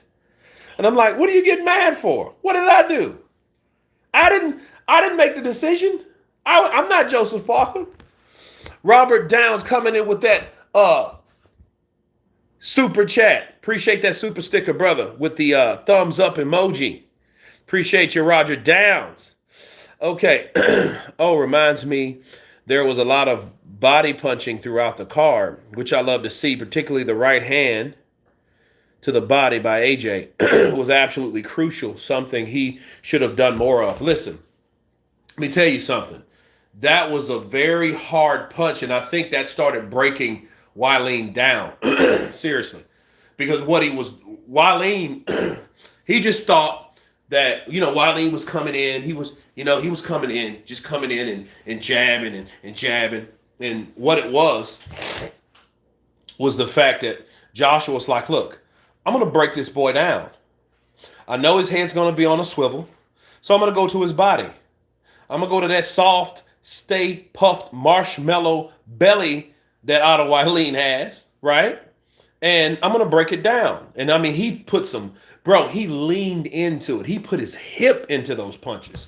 So, he was sitting in and boom, he would throw those Canelo shots. And he caught Otto Wileen the first time with that shot, Otto Wileen kind of stopped. He stopped in his tracks. That's why I know AJ got him. And I was like, uh-oh, he going to land more of those. He going to land more of those. Man, bah humbug. Oh, man. I'm doing so Joshua made him feel his power and pushed him back with that fight, with that right hand to the body. Abby Seedorf, Kurt, I think the crown on Wilder's head was too heavy. That's why he couldn't use his legs very well. At least we didn't hear that. Man, if I'd have heard, and it's a lot of people say, I won't even give it any, man, I'm going to talk about that. If he starts with that craziness, I'm going to talk about it. I'm sorry. I'm going to talk about it. AJ's left hook almost knocked Wilen's head off. Ross Berry, let me tell you something. If that would have landed on his jaw instead of upside his head, see, he knocked him upside the head and he kind of went this way. But if AJ would have caught him with a solid right, that would have, man, yeah, it would probably have decapitated him, We got Oogie coming in with a dub. Appreciate the love, brother. Merry Christmas, Kurt. Have a blessed 2024. Appreciate you, my brother. You as well. Brian Haynes. It took Miller a year to get back in. Same will happen with White. Well, Dillian White, I don't know. I haven't heard much from Dillian White. I hollered at Dean. I don't know if Dean was in Saudi Arabia. I think he's doing his own thing. But I'm going to have him on the channel the first of the year. So, yeah, Dean White will be in, and then we can answer some questions with him. You know what I mean? Please be respectful, because that's my boy, Dean. Big Dean White is coming in the building. So he will be one of our guests at the beginning of the year to show us what's going on in the sport of boxing. Also, to promote his own promotional boxing management promotional team. So stay tuned for that. Who else we got? AJ check hook devastating. Yeah, dude. I don't Wiley. Look. If what people thought of AJ, of him, okay, he's timid, he's weak, he's this, he's that, and I was like this. If he's what you guys think he is, he shouldn't beat Otto Wileen. And if he can't beat Otto Wileen, he's done. Get rid of him. Go home. See you later. Count your millions. Cash out. Go somewhere and buy an island and make you a haven. Yeah, make you a haven. Have you a counterpunch boxing news lineup full. You know what I mean? That's what he should have if that's the case. Because he's done in the square circle. Damn, it's already 2024. I'm such an old piece of crap. No, Eddie Rush, you're just new. We're still here. L Bates 88. Can we all agree Parker's performance was fantastic and not just say he only won because Wilder was ish? L Bates 88. I like that because see, most people would rather trash Wilder than give Parker a victory. But understand something though. If anybody was going to do that, it should be Parker based on what Parker and who Parker has coaching him, the experience of who Parker had coaching him, his good friend Tyson Fury, you know, um, instructing him, advising him on a fight with Wilder. I mean, what, like, is that a big surprise though? You know, I think we should meet in the middle somewhere because Parker came prepared. I think Parker came way more prepared than Wilder did. Steven Southwick, Miller is a disgrace and shouldn't have been in there in the first place. Bars. I say I disagree. I'm glad he was able to come back, and like I told you guys earlier in the live stream, I think Miller is a guy that he's fighting his way back to being a clean fighter, and this is what he has to deal with. With the titties and the weight gain and all that stuff. He has to learn how to stop eating all the shit that he eats, cheeseburgers and all that stuff. And if he wants to be a clean fighter, he should hang around his cousin Andy Ruiz and train with Andy. And get that weight down. That's a big husky, big buffalo, rock steady looking mother sucker. You guys know that. Look, when Danny Dubois was hitting that dude, it was like hitting a big ass buffalo. It was just like, I mean, he hitting him. He's leaning into dude. I'm like, damn, how many shots can Jarrell Miller take? Like hitting a big ass warthog in the neck. Right? Do you think we seen the end of Wilder, Kurt? No, I don't. I think he'll be back. And if Wilder's finished on the elite level, he will at least come back to knock out somebody that's set up to knock out. He's going to at least leave on a win. You don't leave on a loss. Okay? You just don't leave. Just, hey, man, I'm out. You don't do that. Miller looked like Homer when he weighed 400 pounds to work from home. Dubois is still a unit. Hard fight for anyone. Charlie Z rematch. Yeah, that would be cool. Warthogs and buffaloes. Kurt's on safari. Man, you know that dude. Look, he got the fucking that hawk, that fro hawk. Don't make it any better. Because I think of Teenage Mutant Ninja Turtles. We're gonna get you, you titles. Yeah. Miller was eating those shots at first like Big Mac. Yeah, he was. And he kept coming forward. And here's the thing. If he wouldn't have gave up his jab or that straight right hand, because see, this is whatchamacallit, this is what he was doing, okay? This is what he was doing. All right. So Dubois was bow, bow, bow, bow, bow, bow, bow, bow, bow. That's all he was doing. He was using no head movement. So when Miller was getting hit, he was just throwing a jab and throwing a right and throwing a right and throwing a right. You know what I mean? He was too slow to land the hooks at certain points. But I thought it was going to come to a point like round 3 or round 4 where I'm like, oh shit, this is what's going to happen. Jarrell's going to catch up with him when Dubois slows down for moving, right? So I thought, okay, Jarrell Miller's going to get him because he started landing. And when he started landing those combinations on Daniel Dubois felt that shit. He did. But the thing was, Jarrell Miller started slowing down. So it is what it is. I mean, it definitely is what it is. So if Jarrell Miller wouldn't have ran out of gas, he probably would have tested that heart, that desire from Danny Dubois. I just think he physically couldn't push or get to that level of quit in Dubois. Buffalo Miller. St. Don, that was a prime Wilder. He just was never that good. Vincent N. Merry Christmas, brother. Merry Christmas to you, Vincent N. Miller would easily wreck Fury or Wilder. Okay. Yes, when Miller used to move like a tight end, and despite being over 300 pounds, it looked unnatural. Because maybe it was unnatural. Because naturally, a guy that big, 300 and damn near 40 pounds, he ain't supposed to move like that long. You know?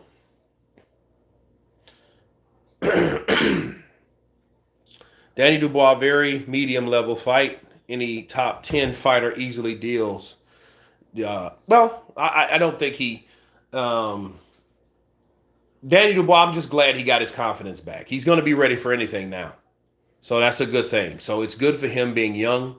You know, I think he is still a baby. I think he's just, he's a young guy. He's fucking young, dude. If Miller cuts down to 290 or 280, he would be a unit. He got to lose about that. You're asking this man to lose about 60 pounds. Because right now, I bet you he's about all of 345. Because he's 8 since then. He said, I don't give a shit. I got my check. I'm drinking. I'm doing this. I'm doing that. You know what I mean? No. So he would have to naturally lose. And that takes time, patience, diet. He would have to lose 60 pounds to be 285, to be 280 something.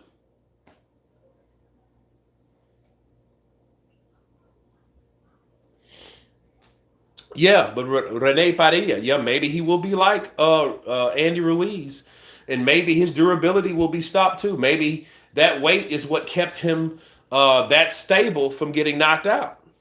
Maybe so. You're absolutely right. So maybe that's the case. Haney can lose 60 pounds in a week. Well, that's Haney though. Big Mac, Big Miller. We call this the Big Miller. Let's see. Who else? Who else we haven't discussed really?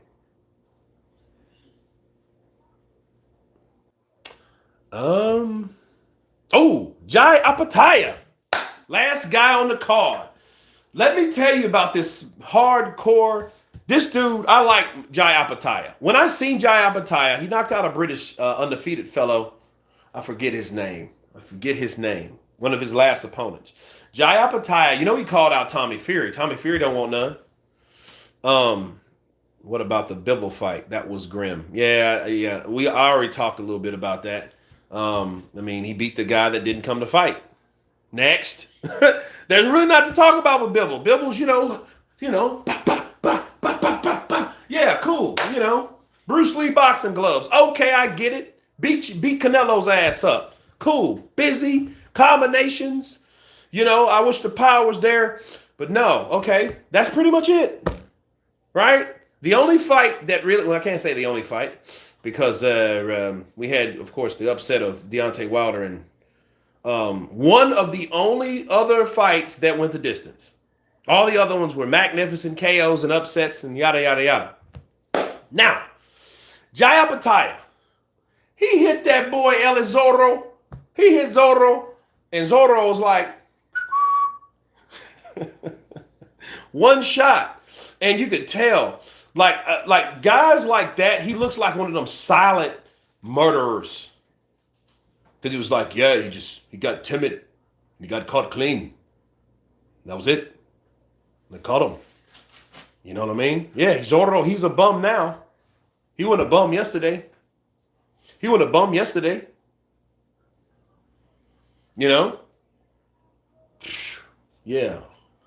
What? Yeah, man. Fucking couldn't whoop the new dragon? What's wrong with you? Got beat up. Joe Battaglia, though, yo, he's vicious and he punches with mean intention. Let me turn this off. Oh. You know, he punches with mean intentions, you know? So, bro, no. Now, this was funny, though.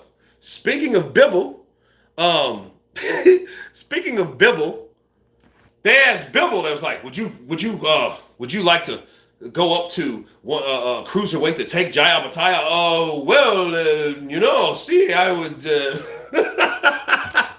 I have things going on here first, but maybe, yeah, maybe he won't, right? Maybe he won't. Eddie Rush coming in with that Cinco. Appreciate the love, brother. Bill will also like to beat the F out of you. Yeah, he does. He likes to just mix you and punish you. Just, just bat, bat, bat, bat, bat, bat, bat, bat, bat, bat. He likes to get in there on you. And that's exciting. It's exciting, though. I love that. I love that about it.